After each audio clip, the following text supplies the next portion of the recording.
If you were to look at the American nation, the American empire, and the trajectories looking into the future, given these measures, what is the trajectory that leads to the collapse of the American empire based on these measures? What are the concerning indicators? And if those break down further, what does that look like?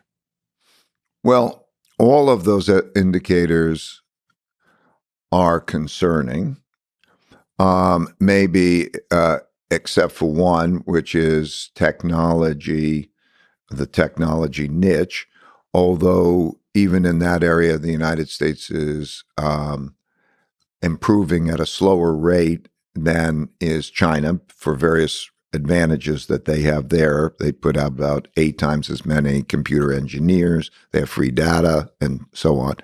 But if you look at them, so the financial is a concern. The internal disorder is a concern.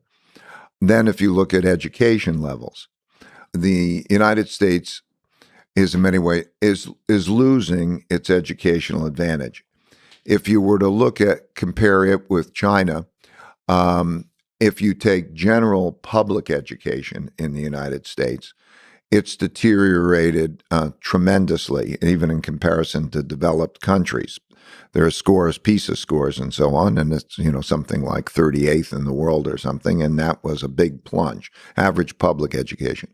If you look at the best universities in the world, the United States is unique in having the best universities in the world. So there are these privileged spots that are, excellent, uniquely excellent. So when you look at the comparison, education in China is improving rapidly, and the quantity is a quantity of educated people in the areas that they're moving in is greater, and the resources that they're putting behind it is greater, and so you see the results are greater.